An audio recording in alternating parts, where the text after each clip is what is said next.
Hello friend, आज मैं आपको एक्सप्लेन करूंगा एक जर्मन मूवी को जिसका नाम है look who is back. Video start करने से पहले आपसे एक ही रिक्वेस्ट है, चैनल पर यदि पहली बार आए हैं तो चैनल को जरूर सब्सक्राइब कर लेना। तो चलिए दोस्तों, वीडियो स्टार्ट करते हैं। मूवी की शुरुआत होती है सेकेंड वर्ल्ड वॉर के बीच में बर्लिन की एक जगह पर, जहां हिटलर अपने पर्सनल कोच कॉपर के साथ दिखाई देता है। जहां पर हिटलर कॉपर को ये बताता है कि उसने कोई कसर नहीं छोड़ी दुश्मन को बर्बाद करने में। दूसरे ही सीन में हिटलर खुद को एक जंगल में लेटे हुए पाता है और आसमान में हिटलर को कोई भी दुश्मन का जहाज नहीं दिखाई देता। दरअसल उसको लगता है कि शायद दुश्मन कुछ देर के लिए आराम कर रहे होंगे। अचानक एक बॉल उसकी तरफ आते हुए दिखाई देती है और उसके पास आके रुक जाती है। उसके बाद वो जमीन से उठता है और बिल्डिंग की ओर जाने लगता है। तभी हिटलर अपने सामने 3 बच्चों को खेलते हुए देखता है। उनमें से एक हिटलर की तबीयत के बारे में पूछता है। हिटलर उन बच्चों को देखकर सोचता है कि ये बच्चे देश का भविष्य हैं और बच्चों से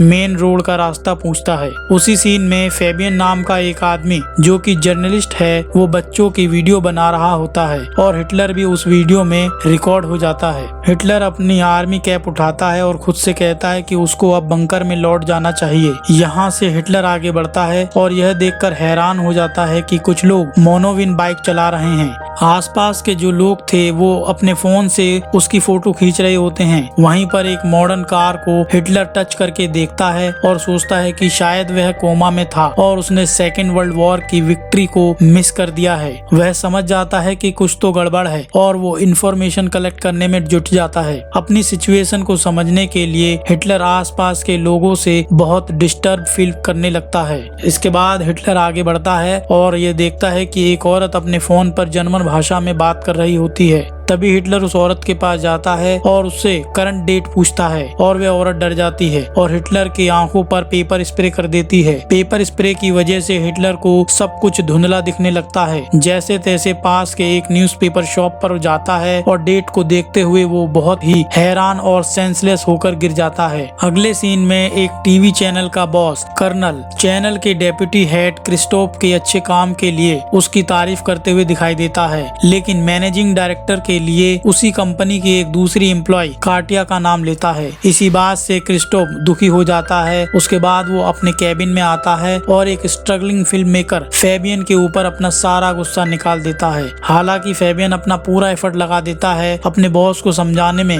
पर फेबियन को ऑफिस से बाहर निकाल दिया जाता है। कुछ देर बाद हिटलर को होश आता है और देखता है कि वो उसी न्यूज़पेपर शॉप में है और पूछता है कि आज की डेट क्या है। न्यूज़पेपर ओनर आज की डेट 2014 बताता है। हिटलर पूछता है कि क्या उसको किडनैप किया गया है और वह ये सोचता है कि शायद ये दुश्मन देश की चाल हो सकती है। वह शॉप ओनर को ये बोलकर डराता है कि उसे मार दिया जाएगा अगर वह दुश्मन देश के साथ मिला हुआ है तो। शॉपकीपर हिटलर से पूछता है कि हिटलर के ऊपर कोई डॉक्यूमेंट्री फिल्म बन रही है क्या, क्योंकि आप एकदम हिटलर की तरह ही दिखते हो। उसके जवाब में हिटलर कहता है कि मैं ही हिटलर हूँ। उसके बाद वो न्यूज़पेपर पढ़ने लगता है और यह समझ जाता है कि वो जंग हार चुके थे और हिटलर समझ गया था कि पोलैंड अभी भी दुनिया में एग्जिस्ट करता है। अगले सीन में हम देखते हैं कि फेबियन अपना रिकॉर्ड किया हुआ वीडियो देख रहा था और ये सोचते हुए दुखी हो रहा था कि उसकी जॉब चली गई है, उसे जॉब से निकाल दिया गया है। तभी फेबियन की माँ उसे दिलासा देती है कि चिंता मत करो, तुम्हें जल्द ही यूट्यूब में कोई ना कोई काम मिल जाएगा। तभी फेबियन की माँ वीडियो को पॉज करने के लिए कहती है। उस वीडियो में हिटलर दिखाई देता है। वहीं न्यूज़पेपर शॉप में शॉप ओनर हिटलर को पेपर को साइड में रखकर बाहर जाने के लिए कहता है। हिटलर ये सोचकर थोड़ा गुस्सा हो जाता है कि कोई उसको काम करने के लिए ऑर्डर दे रहा है। शॉप ओनर हिटलर को अपने कपड़े क्लीन करने के लिए कहता है क्योंकि उसके कपड़ों से बदबू आ रही होती है। इसके बाद हिटलर एक लॉन्ड्री में जाता है और यूनिफॉर्म क्लीन करने के लिए कहता है और पूछता है कि कोई दूसरी यूनिफॉर्म है कि नहीं, क्योंकि ऐसे हालात में वो बाहर नहीं जा सकता।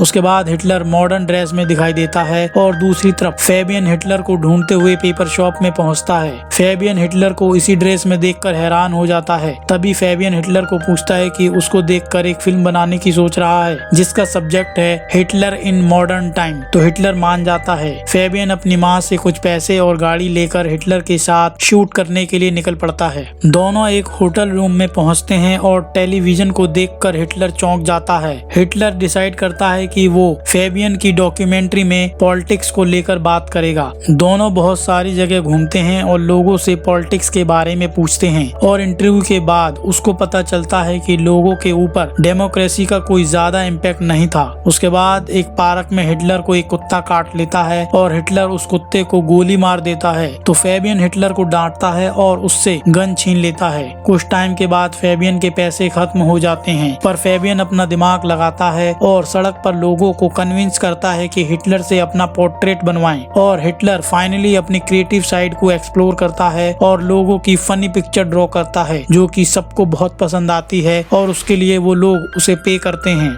और वो दोनों कुछ पैसे जोड़ लेते हैं। फिर बाद में दोनों अपनी जर्नी कंप्लीट करते हैं और फेबियन अपने पुराने बॉस को हिटलर की क्लिप दिखाता है जो कि उसने ऑलरेडी इंटरनेट पर अपलोड कर दी होती है, जिसे बहुत से लोग देख चुके होते हैं। क्रिस्टोफ ये देखकर काफी इम्प्रेस हो जाता है और हिटलर का असली नाम और कॉन्टैक्ट नंबर पूछता है, लेकिन हिटलर को मिलने के बाद क्रिस्टोफ को लगता है कि वो एक पागल इंसान है और फेबियन को बोलता है कि अब वह ऑफिस से निकल जाए। लेकिन दूसरी तरफ हिटलर सीधा मैनेजिंग डायरेक्टर के पास चला जाता है और कहता है कि चलिए हम एक साथ मिलकर जर्मनी को बचाते हैं। ये बात मैनेजिंग डायरेक्टर को पसंद आती है और वो उसके प्लान के बारे में पूछती है। उसके बाद एक टीवी ब्रॉडकास्ट का प्रिपरेशन चालू हो जाता है। उसके बाद फेबियन क्रिस्टोफ से अपनी जॉब वापस मांगता है, नहीं तो वो हिटलर को वापस लेकर चला जाएगा, ऐसी धमकी देता है। क्रिस्टोफ उसको किचन बॉय बना देता है और प्रॉमिस करता है कि कोई एडिटोरियल पोस्ट खाली होने पर वो उसको प्रमोट कर देगा। क्रिस्टोफ प्लान करता है कि हिटलर को एक लाइव कॉमेडी शो पर टेलीकास्ट किया जाएगा। क्रिस्टोफ अभी भी गुस्सा था क्योंकि उसकी जगह बेलिनी को प्रमोशन मिला था, इसलिए वो किसी तरह से कुछ ना कुछ प्रॉब्लम क्रिएट करना चाहता था। क्रिस्टोफ का प्लान था कि जातिवाद को डिबेट में लाया जाए, उसके ऊपर सार्केस्टिक जोक क्रैक करके हिटलर को न्यूज चैनल से बाहर किया जा सके। उसके बाद शो शुरू होता है और होस्ट हिटलर को स्टेज पर बुलाया जाता है। जब हिटलर स्टेज पर आके ऑडियंस की तरफ देखता है तो पूरे हॉल में सन्नाटा छा जाता है। उसके बाद हिटलर कहता है कि टेलीविजन इतिहास की बहुत ही महान खोज है, लेकिन जो शो के ब्रॉडकास्टर हैं वे सब के सब इडियट हैं। वो गरीबी और बेरोजगारी के बारे में बात करता है और यह भी बताता है कि लोगों को समझ नहीं आ रहा है कि वो पिछड़ते जा रहे हैं, और प्रॉमिस करता है कि वो इस सब के खिलाफ लड़ेगा। लोगों को हिटलर की बातें पसंद आती हैं और सब ताली बजाते हैं। की पॉपुलैरिटी को देखकर डायरेक्टर हिटलर को सभी प्रोग्राम में शो करने के लिए कहती है। क्रिस्टोफ गुस्सा हो जाता है क्योंकि उसका प्लान फेल हो जाता है। फिर हिटलर बहुत सारे टीवी शोज में इंटरव्यू देते हुए दिखाई देता है और बताता है कि वो जर्मनी को पहले जैसे महान देश के रूप में देखना चाहता है। दूसरी तरफ क्रिस्टोफ को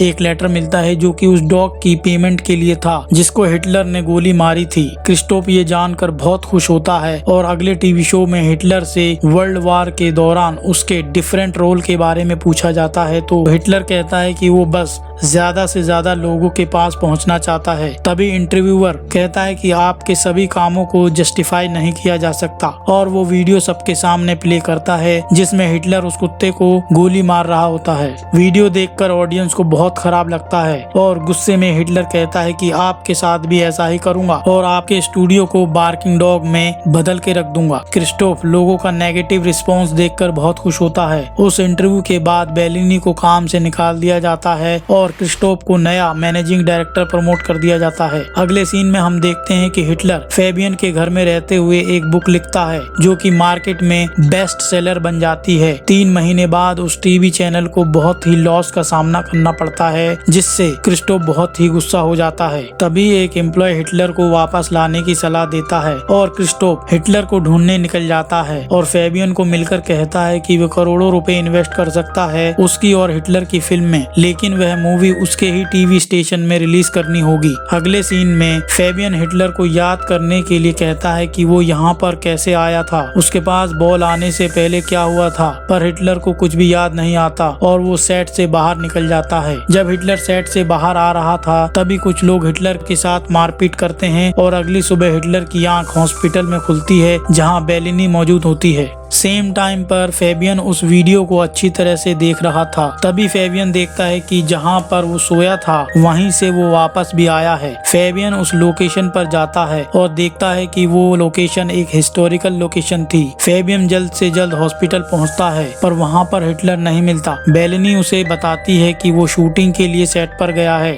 फेबियन बेलिनी से कहता है कि ये हिटलर ही है, असली हिटलर है, लेकिन बेलिनी फेबियन की बात पर यकीन नहीं करती। फेबियन उसे हिस्टोरिकली समझाने की कोशिश करता है, पर इतने में ही गार्ड फेबियन को पकड़ने के लिए आ जाते हैं और फेबियन वहां से भाग जाता है। फेबियन सेट पर पहुंचता है और हिटलर की तरफ गन पॉइंट करके उसकी रियल आइडेंटिटी के बारे में पूछता है। जवाब में हिटलर कहता है कि वो हिटलर है, उसने कभी यह नहीं कहा कि वो कोई और है। फेबियन कहता है कि हिटलर खुद के प्रोपेगेंडा के लिए लोगों को बेवकूफ बना रहा है। फेबियन हिटलर को छत के एक कॉर्नर पर लेके जाता है और उसको मॉन्स्टर बताता है, जिसके जवाब में हिटलर बताता है कि लोगों ने सब कुछ जानते हुए ही हिटलर को इलेक्शन में चुना था, क्योंकि सभी लोगों के अंदर भी हिटलर जैसी ही मानसिकता है। उसके बाद गुस्से में आके फेबियन हिटलर को गोली मार देता है और हिटलर बिल्डिंग से गिर जाता है। तभी फेबियन को हिटलर की आवाज सुनाई देती है कि कोई भी जनरल हिटलर से बच नहीं पाएगा, और पीछे मुड़ते ही फेबियन देखता है कि हिटलर उसके पीछे ही खड़ा है, जिसने उसे अभी अभी बिल्डिंग से फेंक दिया था। तभी बेलिनी कट कहती है और स्टूडियो के अंदर सभी मिलकर ताली बजाने लगते हैं। तभी पता चलता है कि ये जस्ट एक फिल्म की शूटिंग हो रही थी और कोई रैंडम एक्टर फेबियन का रोल प्ले कर रहा था। अगले सीन में फेबियन को एक मेंटल असाइलम में दिखाया जाता है और दूसरी तरफ बेलिनी और हिटलर ऑटोग्राफ और इंटरव्यू देने में बिजी होते हैं, क्योंकि वो फिल्म बहुत ही बड़ी हिट साबित होती है। तो लास्ट सीन में जब हिटलर गाड़ी से जा रहा होता है तब सभी उसको अलविदा करते हुए दिखाई देते हैं, और इसी के साथ ये मूवी यहीं पर खत्म हो जाती है। अगर आपको ये कहानी पसंद आई हो तो वीडियो को लाइक जरूर कर देना और इस चैनल को जरूर सब्सक्राइब कर लेना। तो चलिए दोस्तों, मिलते हैं नेक्स्ट वीडियो में, तब तक के लिए बाय बाय, टेक केयर।